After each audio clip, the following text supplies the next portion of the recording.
Hello, hello. How's the week going? Happy February if you're listening live. I'm hearing a lot of January's been the longest year ever. So if that's your boat, then that's okay. I'm going to meet you where you are today. Take a deep breath and we'll talk about self talk. As you know, here in the Decision Masters world, we're always looking at how can I make it easier to make powerful, authentic, self-honoring decisions. Decisions I like, if we're going to concisify that. It's one of these issues that can be kind of like a background challenge, how your self-talk sounds, what your inner dialogue is all about. And we're going to use self-talk and inner dialogue interchangeably today. It's just the noise that is the ambiance in your head. And we're going to bring it up today and we're going to put it center stage and put a spotlight on it because of the fact that it's rarely going to capture your full attention enough to bother changing it on your own. And I say bother because it kind of is a bother. It is a little bit of work to pay attention to this stuff and change it. And it's work we're here to do, right? We're willing to do it because, as we're going to delve into today, self talk has mega ripple effects on your decisions. So, why is this? Why does your inner dialogue matter? What does it have to do with your decision making? Well, your self talk is the biggest contributor to your self concept. Your self concept is the story you believe about who you are. It's how you think of yourself. It's who you think yourself to be. And for all of the other factors contributing to this self concept, your degrees, your job title, the role you play in your family, all of these other identity markers, if we're looking at a pie chart, all of those combined occupy what tiny slice? Your self talk, the words you use to yourself and about yourself in your own head contribute 10 times as much to your self concept. What does this mean? It means you can be a doctor, but if you walk around your life thinking, I'm not good enough to be a doctor, then it doesn't matter that you have all of these social or professional markers that you're a doctor. What kind of doctor are you going to be walking around the world saying, I'm not good enough to be a doctor? This doesn't just apply to your identity within the confines of your career, though. I remember when I hit six figures for the first time, I had to change my self concept before I did that because I hadn't been a person who had made six figures up until that point. And I wasn't going to hit it walking around the world with the self concept that I cannot make six figures in a year. That wasn't going to do it for me. So I had to think the thoughts on purpose, have the self talk that created the self concept that I'm a person capable of making six figures. I am a six figure earner. And then what happened? I started having that self concept. I started believing that story about myself. Then I started acting like someone who was capable of making six figures. And this is why this matters. This is why we're talking about this today, because your self concept dictates so many of your choices. And you want to be making powerful, authentic, self honoring decisions, right? You want to be making decisions that you like, that you agree with, that make you the person you want to be, that create the life you want to live. You don't want to be making decisions out of uninvestigated fear, out of habit that you don't like, out of people pleasing, out of obligation. You don't want to be making decisions that you feel like you don't have a choice in. So we have to look at the system in place. Your self talk is largely a habit.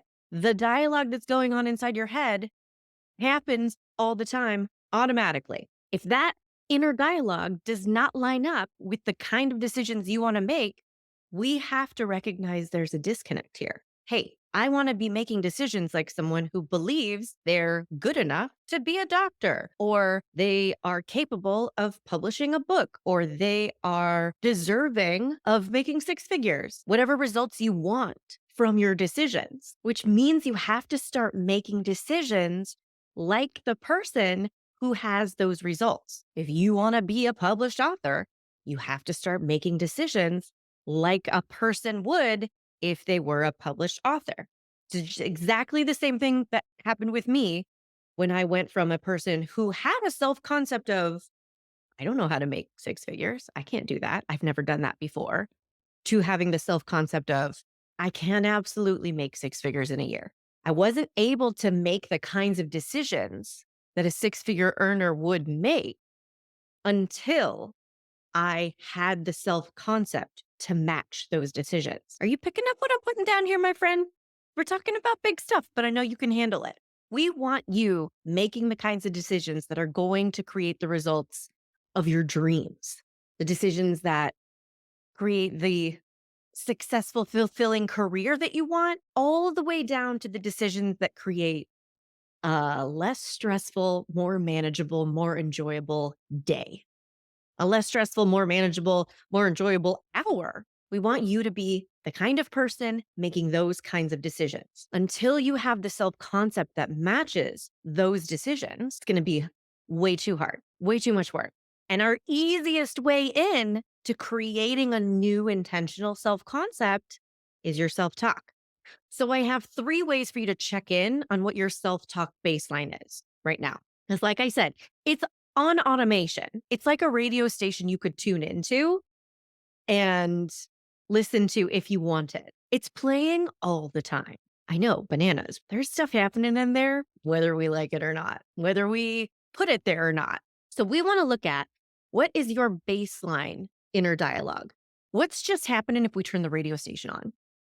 I'm going to give you three ways to check in on it. What we want to do is just question, if that's what the radio station's playing, what vibes does that station create?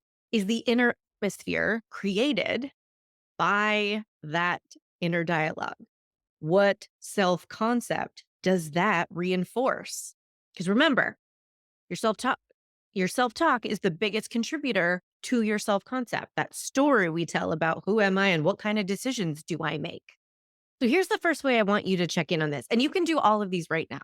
So first, I want you to just, if you're listening at home or you're listening in the car, I just want you to get still and quiet for a second. If you are driving, continue paying attention. Just kind of give yourself a moment of mental quiet. And I want you to see where your brain goes. What happens? And if you notice a pattern with this, of you get in your car or you get on the train, after you're done with the day's work, where does your brain tend to go on its own? Does it go to ruminating about every mistake you made and looking into what you should have done differently in the last 24 hours, or highlighting some critical feedback you got? Does it go to automatically worrying about who is judging you right now or who judged you today? This is a great indicator of what your inner dialogue baseline is like. And we can imagine the inner atmosphere that it's being created and sustained by this kind of inner dialogue, an atmosphere of self judgment or nervous or fear of people's opinions. And if we translate that to your self concept, we look at, what self concept is this self talk feeding? It gets a little interesting. We start seeing, oh, I might think of myself as someone who is always being judged by people or should be judged by people because I don't belong here and I'm not doing a good job. What kind of decisions is that kind of person making on a daily basis? So, the second way that you can check in on what's your self talk baseline is a fun one, because you have to listen to me give you compliments right now. So, I want you to check with how you respond automatically to celebration and praise and attention, positive attention. So, if I were to come to you and say, holy moly, you are doing such a great job. You are really inspirational, and your expertise is so admirable. And you just light up a room when you walk into it. I can't express how much better my life is because you're in it, and how lucky the world is to have you here. I mean, I mean every word of that. And also, how did that make you feel? Did it make you feel yummy and excited and deliciously celebratory of yourself as well, because yay, confetti for that? Or does your mind go somewhere else? Does your self talk that clicks in when you're receiving positive attention and praise? Does it go D? Do you want to deny?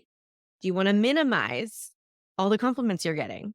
Do you want to divert everyone's attention somewhere else? This is a good indicator of what your self talk baseline is. You can get a good idea of how you think of the positive version of a story about yourself from how you react to hearing the positive version of a story about yourself. And here's the third indicator. I want you to think about something that you want. I want you to observe, where does my mind go when I start thinking about what I want?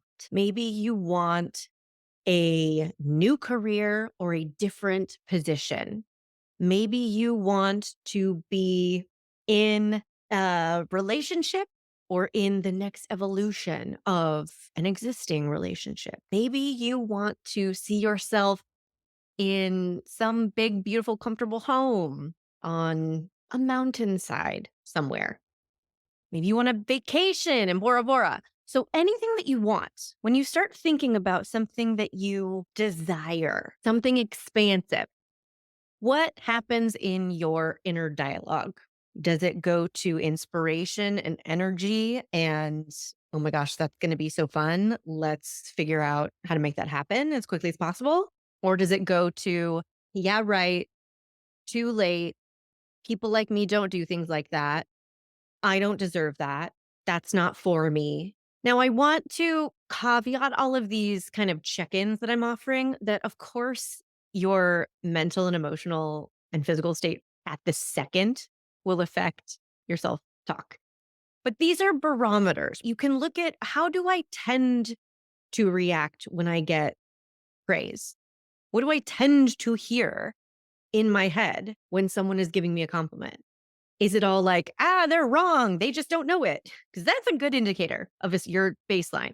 Same thing with, where does my mind usually go when it's just like in between stimuli and it's got free reign to go wherever it wants? Just check in. Is there a pattern you can observe? Does it tend to go to, I'm not doing enough, I haven't gotten enough done? That's a really common song that they play a lot on a lot of people's self talk stations. And it's good to be aware of. This is all contributing to the story you tell yourself about who you are. And the story you tell yourself about who you are impacts the decisions you make on a daily basis. So we want to start nudging your self talk and inner dialogue in a direction that encourages the self concept you want to have. And this is not assuming that anything is bad and you need to fix it and you're wrong and we need to get you the right kind of thoughts. Like, we're never saying that here. I just want to reiterate, you're doing a great job. Even if you have a pretty neutral to positive inner dialogue and your station's like, yeah, yacht rock 24/7, I'm fine. Great. We can still nudge it in an intentional direction so that it's reinforcing the self concept that you choose, the story that you author about who you are. Because we want you to get to that place where you're making those decisions like you're the kind of person that you want to be. How fun does that sound? So, this is your homework. If you're looking for some homework, you're in luck, my friend, because you got some. Pay attention to your inner dialogue station. And not just when you're the meanest to yourself out loud, and not just when you're giving yourself an active pep talk. I really want you to challenge yourself to pay attention to the background noise. Is it tending towards negative, anxious, self critical, limited, scarcity? What is the atmosphere in your head? That's going to help us gauge where you want it to go. And I'm pointing out the crappiest atmospheres that we can end up with. They're super common. So that's why I really want them to not sound like a big deal. This is all changeable. Habits are changeable, and all we're talking about is habits. And if you do find an atmosphere that you love because you check in and you find out that your self-talk is pretty expansive and self-accepting and self-celebratory and self-trusting and self-directed, then celebrate that. Because that didn't just happen on its own, my friend.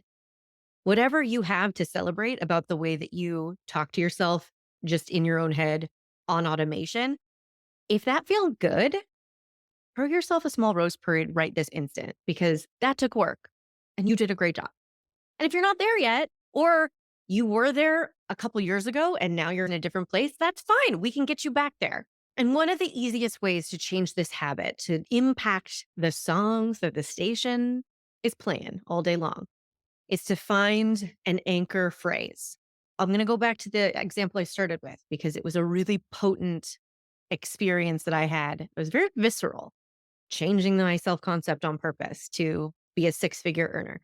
Because it wasn't just about the money. It was everything that that self-concept meant to me, that I would be able to make a living with my new chosen profession, that I was a legitimate business person, that I was successful, that I would continue to have success. So the self-concept that you're going to create on purpose doesn't have to make sense or sound good to anyone else, and you don't have to justify it, and you don't have to defend it.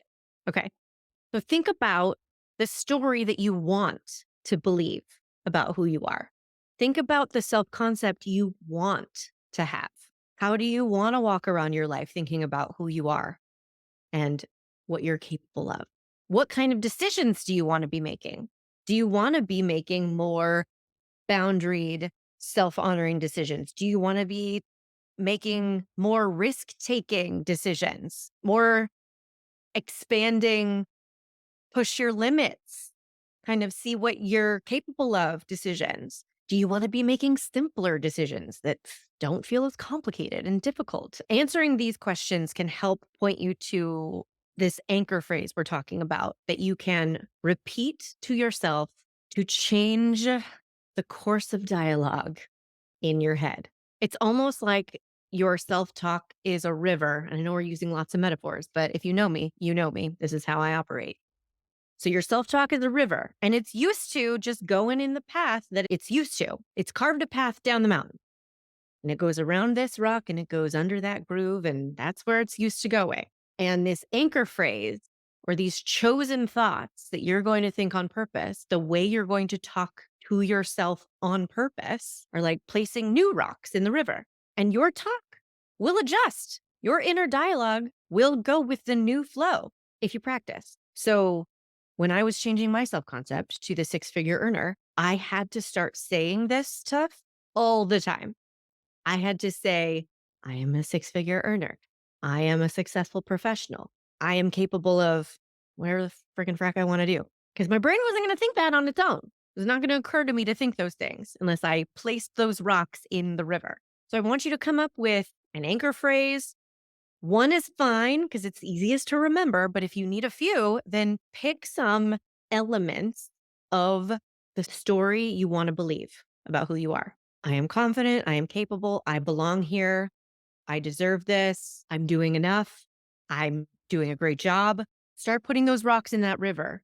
Watch your self-talk baseline elevate because it will.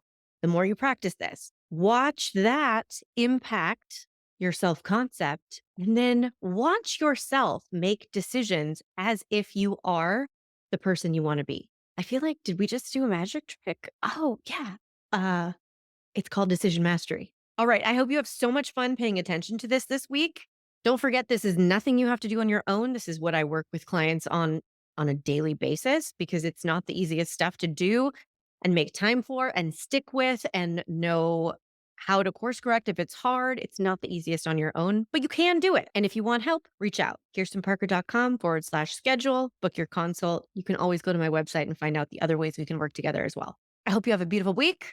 And I will talk to you soon. Hey, want to find out your decision style? Obviously, go take the decision style quiz. It's in the show notes and at kirstenparker.com/quiz. We all have our style when it comes to making decisions, but do you know how to use your default way of thinking to your advantage? Or do you mainly get stuck in the most annoying parts of overthinking and people pleasing? The decision style quiz has your answers, my friend. Take it right now at kirstenparker.com/quiz.